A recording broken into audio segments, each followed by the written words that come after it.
Tá. Oi, gente! Agora nós vamos para a aula de minerais hoje. Nessa aula nós vamos fazer primeiro uma parte teórica de minerais aqui na sala. Depois a gente vai descer para o laboratório e vai fazer uma parte prática, tá? Vamos ver até quando vai dar pra a gente fazer gravação. Vamos tentar fazer uns videozinhos curtos. Depois a gente junta, né, Cris? E vai disponibilizar no YouTube para vocês assistirem, né? De casa, quem não pôde estar aqui hoje diante das chuvas, dos alagamentos na cidade. Então, minerais. Primeira coisa que a gente precisa falar é sobre o conceito de mineral. O que é mineral? Nem toda substância que a gente se depara, que a gente acha que pode ser um mineral, é um mineral. Para uma substância ser considerada mineral, ela precisa, digamos assim, cumprir certos requisitos. Por exemplo, mineral, ele tem que ocorrer naturalmente. Então, por exemplo, se a gente tem um material, né, que é sólido, né, que se formou por algum processo artificial, por exemplo, um diamante sintético ou um rubi sintético, ele não é considerado mineral, porque ele foi sintetizado pelo homem, foi feito artificialmente. Então, esses minerais sintéticos, eles são considerados mineraloides e não são minerais, tá? Então, a substância, para ser considerada mineral, ela tem que ocorrer naturalmente. Segundo lugar, ela tem que ser sólida. Aí vocês podem me perguntar assim: se a água mineral é um mineral ou, né, depois eu falo de outro caso que a gente chama de mineral. Água mineral é líquida, então ela é um mineraloide. Ela pode ocorrer naturalmente nas rochas, ter composições relativas às rochas onde ela passa, mas ela não é um mineral, porque ela é líquida, né? Ah, o petróleo não é mineral? Não, petróleo não é mineral. É uma substância gerada por processos geológicos, é natural, mas não é sólido, então não é mineral, tá? Não é mineral, então tem que ser sólido. Que mais? Tem que ser cristalino. Por exemplo, às vezes nos processos vulcânicos a gente tem um vulcanismo, um magma que chega a 1200 graus, né, de temperatura na superfície, ele resfria tão rápido que os átomos, né, que precisam se combinar e formar uma estrutura cristalina não tem tempo.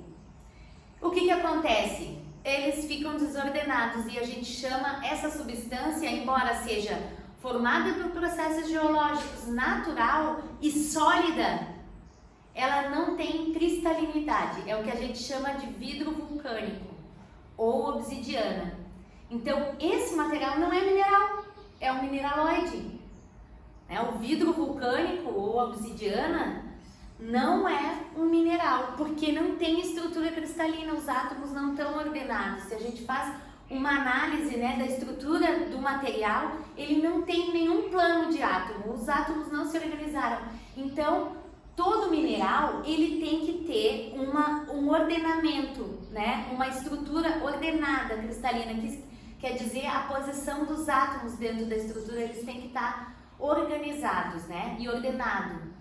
Então é muito importante. Então o mineral, ele se torna único por esse ordenamento, essa forma como os átomos se arranjam, e a gente pode identificar os minerais por esse ordenamento, fazendo uma análise que a gente chama da estrutura cristalina do mineral, e aí a gente consegue definir a espécie mineral pela estrutura cristalina. Outra coisa, geralmente, tem a palavra geralmente, porque tem muitas regras que têm exceção. A sólida, por exemplo, existe uma exceção. Não estão todos aqui, né? Hoje temos só a Amanda, o Rafael e o Isaac e a Cris, que é monitora, que não conta muito para responder, né, Cris? Mas existe uma exceção também para um mineral que não é sólido, que é o mercúrio.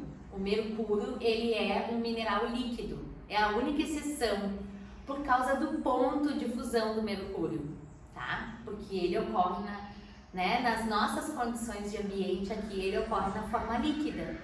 Então, diante disso, o mercúrio é a única exceção, o único mineral que é líquido que existe. Outras coisas que podem ter exceção, ó, geralmente de origem inorgânica. Então, carvão mineral, né? Formado por processos geológicos, tem um nome, mineral. Ah, e é sólido, professor, é formado por processos geológicos.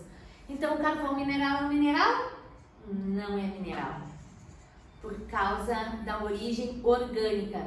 Como é resto de planta, de folha, né, de árvore, de caule, de animais, de bicho, de decomposição, de matéria orgânica, o carvão mineral, ele não é um mineral, tá? Ele é um mineraloide. Então, petróleo é mineraloide, água mineral é um mineraloide, carvão mineral é mineraloide, tá? São substâncias que não são consideradas minerais, são mineraloides. Por que tem mineral no nome se não é? Hã? Por que tem mineral no nome? Porque tem... Ai, agora, por que chama um carvão mineral, um carvão vegetal? Boa pergunta. Água mineral também. A água mineral dá até para entender, né? Porque ela tem solutos dentro dela e eles têm a ver com as rochas. A água mineral até dá para entender. Agora, o carvão mineral, talvez porque eles estejam associados com outros componentes geológicos que têm minerais, né? Por exemplo, a pirita ocorre junto com carvão. Arenitos ali com quartzo ocorre junto com carvão. É o que a gente chama de rejeito, né? O que vai pro rejeito. Porque quando eles tiram o carvão, eles separam a pirita e jogam lá antigamente jogava no meio ambiente, daí ele oxidava, gerava aquela acidez pro solo, para as águas, né? E tudo aquilo que tem lá na região de Criciúma, Siderópolis, no sul do estado, né? Por causa da oxidação da pirita. Então é um mineral. Então tem minerais associados, talvez, né, por causa dos minerais associados, né, com o carvão, talvez seja isso. E, bom, então substância tem que ter origem inorgânica para ser um mineral, né? Por exemplo, aquelas conchas, concha que a gente vê no mar, que tem estrutura cristalina, né, tem composição, a concha ela é inorgânica, só que acontece que a concha foi formada por um bichinho, né? Um bichinho que foi lá e formou a conchinha dele, a casinha dele, né? Por exemplo, moluscos, bivalves, né? Todos esses organismos que estão no mar, que formam essas conchinhas na verdade são inorgânicas, né? Elas têm forma e tudo cristalina. No entanto, a origem delas é orgânica, porque foi um bichinho que gerou ela, que formou ela, né? Que formou essas carapaças. Então, essas conchas, elas são mineraloides, tá? Então, esse material, né? Essa substância que ocorre naturalmente, que é sólida, que tem estrutura cristalina, que tem origem inorgânica, tem que ter também uma composição química definida, uma composição química específica. E é graças a essa composição química e a estrutura cristalina, né, que o mineral se torna único. Então, se a gente tem assim, ó, a mesma composição química, formando duas estruturas cristalinas diferentes, né? A gente tem dois minerais diferentes. Então, o mineral ele é único pela sua composição química e pela sua estrutura cristalina, pela forma como os átomos dessa composição estão ordenados, tá? Então, isso torna o mineral único, é o que identifica o mineral: composição e estrutura cristalina. Se tem dois minerais com a mesma composição, mas a estrutura cristalina é diferente, lógico, são dois minerais. E o contrário também. Se tu tem a mesma forma, a mesma estrutura, o mesmo arranjo de átomos, né? Com composição diferente, com substituição de átomo dentro dessa estrutura, então composição diferente, mesma forma, mineral diferente. E isso tudo acontece, tá? Isso tudo acontece. Então, como o mineral, ele é formado, né? Ele tem que ter uma composição química específica. Eu trouxe aqui um exemplo, né, do que forma os minerais. Mineral, a gente tem que falar... Tá gravando, Cris? O mineral tem que ter... tá relacionado com a química inorgânica, que ela é um pouco complexa, né? Por causa da diversidade de átomos que a gente tem na química inorgânica, mas também não tem tantos problemas com os arranjos quanto a química orgânica, que é uma infinidade de arranjos entre os átomos, né? Então eu coloquei aqui um átomo, ó, pra gente ver o que é um átomo, para lembrar de química o que é um átomo. Um átomo é uma partícula, né? A menor partícula da matéria é o átomo, e esse átomo ele é constituído de um núcleo positivo com outras partículas constituídas que são chamadas de prótons positivos no núcleo, e também partículas neutras, né? Como nesse caso do átomo de carbono. Ao redor desse núcleo tem o que a gente chama de eletrosfera, que tem a carga negativa do átomo, que é constituída daí pelos elétrons. Então, prótons e nêutrons no núcleo, próton positivo, o neutro é neutro, e elétrons na borda, que é a carga negativa. Então, esse aqui é um exemplo do átomo de carbono. 6 prótons, 6 nêutrons no núcleo e 6 elétrons ao redor desse núcleo, tá? É isso que é um átomo. Só para lembrar o que é um átomo lá da química do ensino médio, para quem não lembra o que é átomo, né? E esses átomos aqui eles se ligam para formar a estrutura cristalina, tá? Então esse é um exemplo do átomo de carbono que está aqui, ó, número atômico 6, ó, porque ele tem 6 prótons, tá? Que é o que está a identificação dos átomos.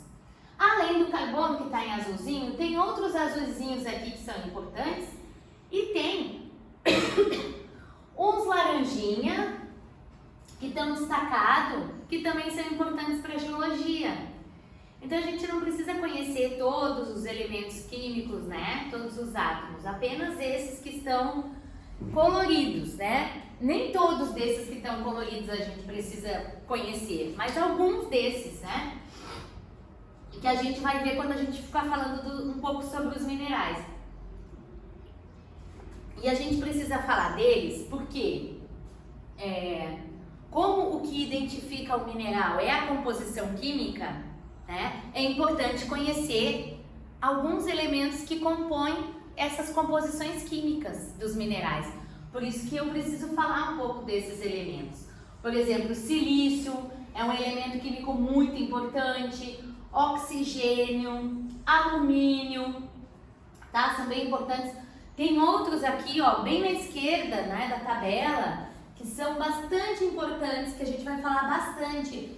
É o sódio, o potássio, o magnésio e o cálcio. Além do ferro que tá aqui, ó. Ferro a gente já falou bastante, a gente falou de níquel também, mas agora aqui para minerais a gente nem vai falar muito de níquel, tá? A gente vai falar um pouquinho talvez de cobre, zinco, mas a gente vai falar do ferro, que é importante, vai falar um pouquinho de chumbo, né, de carbono, claro, alumínio, silício, oxigênio, um pouquinho vamos falar também de flúor, de cloro e de enxofre, tá? Esses elementos químicos a gente vai falar sobre eles.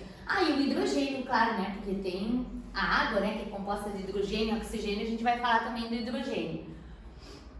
Então, esses elementos aí, é importante a gente se familiarizar com eles. Tem um problema sério, por exemplo, o enxofre. A gente pensa que a letra mais fácil para simbolizar o enxofre seria E, só que em inglês é sulfur. Então, a letra do enxofre é S. E aí tem que fazer a lembrança, S enxofre, S enxofre. Assim como o sódio, que é muito danado, ó. O sódio é Na, tá? É o símbolo do sódio, então tem que se acostumando com ele, conhecer ele. Não é decorar, mas aos poucos, de ver bastante, a gente vai conhecendo. O potássio a gente pensa em P, só que o P é do fósforo, não é do potássio.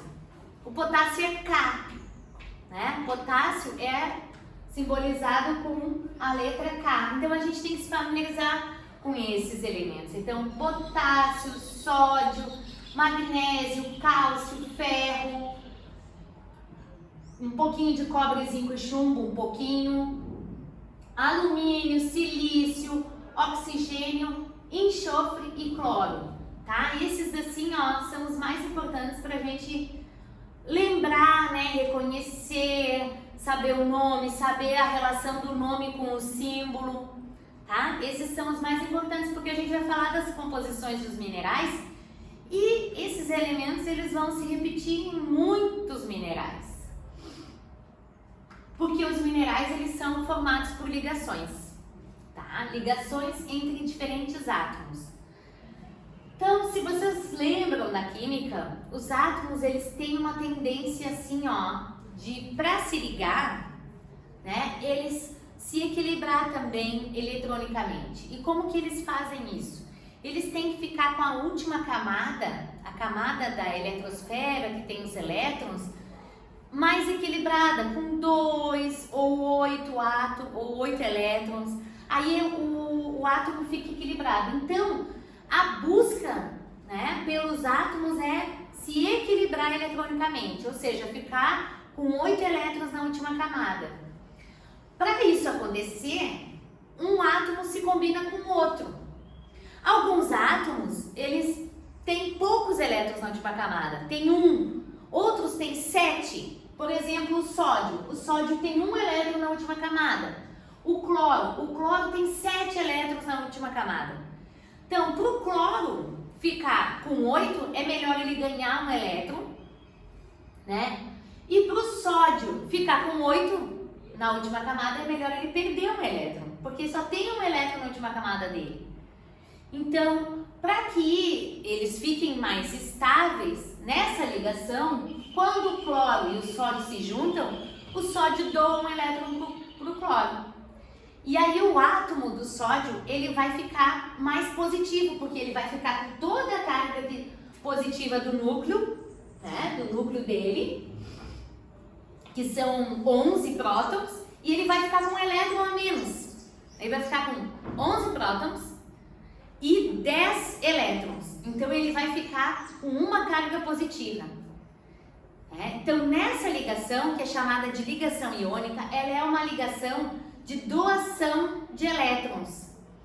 E o átomo, ele fica, né, o átomo que fica positivo, ele vira o que a gente chama de cátion. Tem alguém aí? Aí vamos dar um pause então. Chegou alguém na sala? E aí depois eu dou uma continuada. Só pra ver o que